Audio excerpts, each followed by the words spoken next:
কিন্তু অনির্বাণের সাথে যে কেমিস্ট্রিটা, সেই রসায়নটা উম, একটু অন্যরকম। মানে ওটা, মানে যিশু ভেবে রাগ করবে, হ্যাঁ, দুটো গালাগালিও দিতে পারে, কিন্তু অনির্বাণের সাথে একটু ব্যাপারটা, প্রেমটা একটু অন্যরকম আর কি। কি হয়, আমার একটা অবজারভেশন আছে, কি বলতো, মানে আমি কিচ্ছু চাইনি আমি আজীবন অনির্বাণ ছাড়া, এসেনশিয়ালি বেসিক্যালি তাই, মানে এবং তাই জন্য মাঝখানে বিরতিটা আমার পক্ষে মানে দম বন্ধ করে একটা বিরতি হয়ে গেছিল, কারণ ওর সাথে যেটা ও বললো যে it is always a matter of collaboration. প্রথমবার দুজনের মানে অন্যরকম কাজ বলবো না, কিন্তু কম্পোজিশনে, সৃজিতদা কম্পোজিশনে প্রথমবার অনির্বাণদা। একটু বলো কম্পোজার হিসেবে কেমন লাগলো গানকে, কারণ তুমি তো এখন গানের জায়গাতেও বেশ নিজের পায়ের তলার মাটিটা পাকাপোক্ত করে নিয়েছো। কেমন কম্পোজার সৃজিতদা, একটু শুনি। ঠিক আছে। এই শহর জানে আমার প্রথম সব কিছু, পালাতে চাই যত সে আসে আমার পিছু পিছু। মানে সৃজিতদার সাথে আমার অ্যাসোসিয়েশনটা এখন বলা যেতে পারে যে সৃজিতদার লেখা চিত্রনাট্যে, অন্য সাহিত্যিকের গল্পে সৃজিতদার পরিচালনা, সৃজিতদার সঙ্গে গান, সবকিছু মিলিয়ে একটা হোলসাম, মানে আমি উমা থেকে শুরু এতদিন পর্যন্ত এটাকে বলা যেতে পারে যে আমার অ্যাক্টর হিসেবে বা পারফর্মার হিসেবে বা আর্টিস্টিক জার্নির একটা বিরাট অংশ জুড়ে আছে, খুব ইম্পর্টেন্ট অংশ। পরিচিতির দিক থেকে আমি নিজেকেও বহুবার পুনরাবিষ্কার করেছি যে আমি এই পাঠটা করতে পারি, আমি এইটা করতে পারি, আমি এই গানটা গাইতে পারি। আজকে যে রেকর্ডিংটা হলো সেটারই একটা এক্সটেনশন বলা যেতে পারে, কারণ আমি বুঝতে পারলাম এখানে আসার পর কি হয়। হোয়াটসঅ্যাপে একটা গান পাঠিয়েছেন, আমি শুনেছি, এই গানটা তোকে গাইতে হবে, আমি একটা বোঝার চেষ্টা করেছি কেন আমাকে দিয়ে গানটা গাওয়াতে চাইছেন ইত্যাদি প্রভৃতি। কিন্তু স্টুডিও ফ্লোরে আসার পর, প্রসেসটা শুরু হওয়ার পর বুঝতে পারলাম যে আরো বেশি কিছু সৃজিতদা আমার কাছে চান, মানে যেভাবে আমাকে কনসিভ করেন বা যেটা চান সেটা শুধু একটা সিঙ্গার নয়, বলা যেতে পারে একজন কন্ট্রিবিউটর হিসেবে আহ্বান করেন যে তুমি এসে এটাতে কন্ট্রিবিউট করো, এবং সেইটা করতে আমার খুব ভালো লাগে। আমার ব্যাকগ্রাউন্ড তো থিয়েটার হচ্ছে এই ধরনের কমিউনিটি কন্ট্রিবিউশন, কোলাবোরেশনের কাজ। এইটা যে বারবার করতে পারি আমি সৃজিতদার সাথে, সেইটাতে আমি খুব আনন্দ পাই, খুবই আনন্দ পাই। মানে এটা আগেও হয়েছে যে একটা চরিত্র, একটা ছবি চলতে চলতে সেই চরিত্রটাকে নিয়ে ডিসকাশন হচ্ছে, আচ্ছা এটা তো আমি এটা লিখেছি, তুই এটাকে একটু ঘুরিয়ে দে, বা আমি একটা ঘুরিয়ে দিয়ে বলেছি আচ্ছা এটা কি চলতে পারে। এইটা যে হতে থাকে, এই যে একটা মেশিন হয়ে যায় না, একটা ফ্যাক্টরি হয়ে যায় না, একটা কাজ শুধু একটা কল টাইম, একটা হাজিরা, কাজটা হয়ে গেল, হ্যাঁ তাহলে ইনভয়েসটা আমি পাঠিয়ে দেবো, হ্যাঁ তাহলে পেমেন্টটা যেন ঢুকে যায়। এটার বাইরে যে একটা কাজ থেকে যায়, তার একটা আয়ু হয়, তার একটা শেলফ লাইফ হয়, এটাই প্রাপ্তি। কিচ্ছু চাইনি আমি থেকে এই চাওয়ার কথা শুনলাম। সৃজিতদার ঠিক চাহিদাগুলো কি কি, মানে অনির্বাণদার কাছে? কিচ্ছু চাইনি আমি আজীবন অনির্বাণ ছাড়া, এসেনশিয়ালি বেসিক্যালি তাই, মানে এবং তাই জন্য মাঝখানে বিরতিটা আমার পক্ষে মানে দম বন্ধ করে একটা বিরতি হয়ে গেছিল, কারণ ওর সাথে যেটা ও বললো যে it is always a matter of collaboration, এবং সে কোলাবোরেট করার মতো শিল্পী কলকাতায় হাতে গোনা, যেখানে তুমি শিখছো শেখাচ্ছ একই সাথে।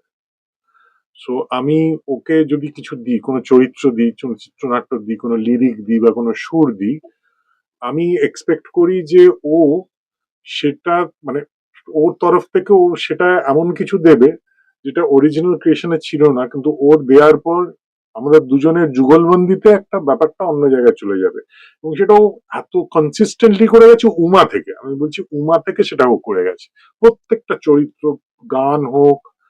এইটা তো আমাদের প্রথম কোলাবোরেশন, যেখানে আমি সুর এবং কথা দুটোই করেছি, লিখেছি এবং সুর দিয়েছি।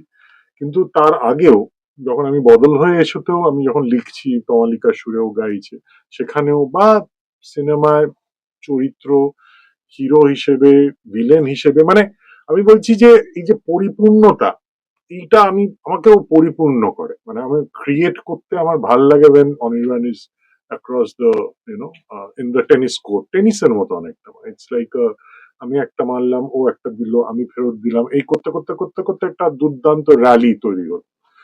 সো তাই জন্য আমি মানে অনির্বাণের সাথে কাজ আমি সবসময় মুখিয়ে থাকি, বিকজ ওটা একটা পয়েন্ট অফ টাইমে 15 বছর কাজ করার পর তো একটা প্রসেস হয়ে যায়।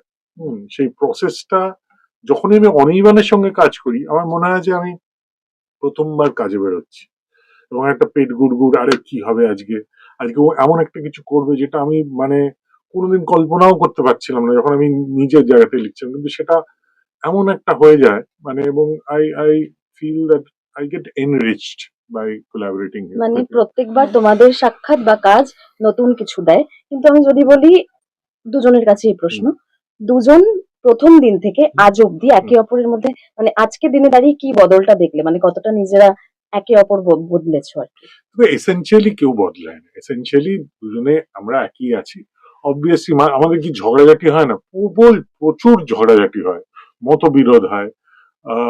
রাত 2টোর সময় ফোনে মানে আমরা সেই অর্থে প্রেমও করি আর কি। তো এবার অনেক কিছু নিয়ে আলোচনা হয়, অনেক গান, শিল্প, রাজনীতি, অনেক কিছু নিয়ে কথা, অনেক অনেক।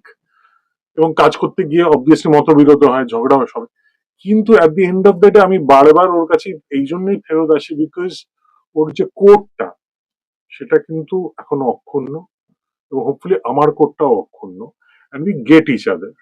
কিন্তু আমি যা দেখলাম এই ছবির ক্ষেত্রে যিশুদার সঙ্গে যখন কথা হচ্ছিল, তুমি বারবার পুরোনো প্রেমের কাছে ফিরে যাচ্ছ। অনির্বাণ দা, এই যে বললে ঝগড়া হয় কিন্তু অভিমানের ডিউরেশনটা বেশি নয়, বারবার ফিরছো যিশুদা, মানে এটা ভাল লাগছে এই সময় দাঁড়িয়ে যে পুরোনো প্রেমের কাছে ফেরা, তাই না?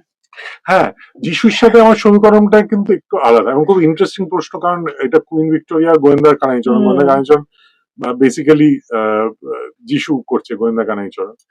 এবার কিন্তু অনির্বাণের সাথে যে কেমিস্ট্রিটা, সেই রসায়নটা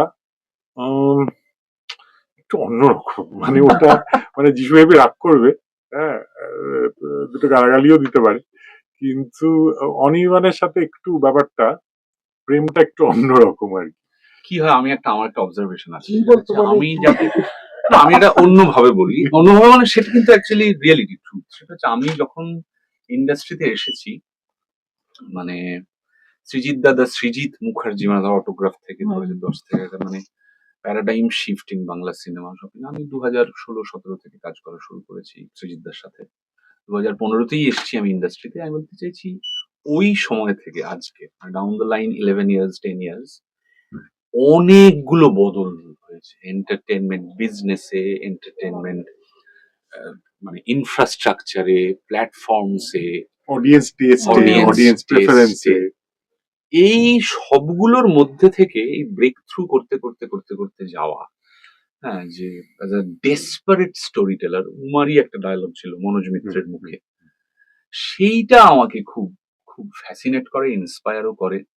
এবং থ্রু আউট দিস ফেজ যা কিছু হয়েছে, আমি বলছি বড় বড় ঘটনা, কিন্তু প্যান্ডেমিক, বাবা, সাইক্লোন, ম্যাসিভ সোশ্যাল ক্রাইসিস, সরকার বদল, রাজনৈতিক পালাবদল, হ্যাঁ, শিফটিং এই দিক ওদিক, এবং ইমার্জেন্স অফ ওটিটি এসছে, একটা সামাজিক, হ্যাঁ, সোশ্যাল মিডিয়া মানে এসছে ছুঁচ হয়ে যখন অটোগ্রাফ হচ্ছে, ফালের যে সময়টা, এইটা এতগুলো আপস এন্ড ডাউনস এর মধ্যে থেকে ব্রেক থ্রু করতে পারা, আমার মনে হয়েছে যে একটা দৃশ্যে অভিনয় করে আনন্দ পাওয়া, একটা গানের রেকর্ডিং করে খুব মজা পাওয়া, এবং এই বিশ্বাস রাখা, এটা দর্শকের ভালো। Primarily end of the day কি, আমার সাথে সৃজিতদার বন্ধুত্ব হোক, ঝগড়া হোক, প্রেম হোক, অশান্তি হোক, যাই হোক, আমরা দুজনেই পাবলিক এন্টারটেইনার। আমরা মানুষকে আনন্দ দিতে, মানুষকে হাসাতে, কাঁদাতে, নাচাতে, দোলাতে এসেছি। সেইটা যে সৎভাবে এবং সর্বক্ষণ সব এনার্জি দিয়ে করা যাচ্ছে, আমার কাছে এই কোলাবোরেশনটার সব থেকে বড় টেক অ্যাওয়ে সেটাই।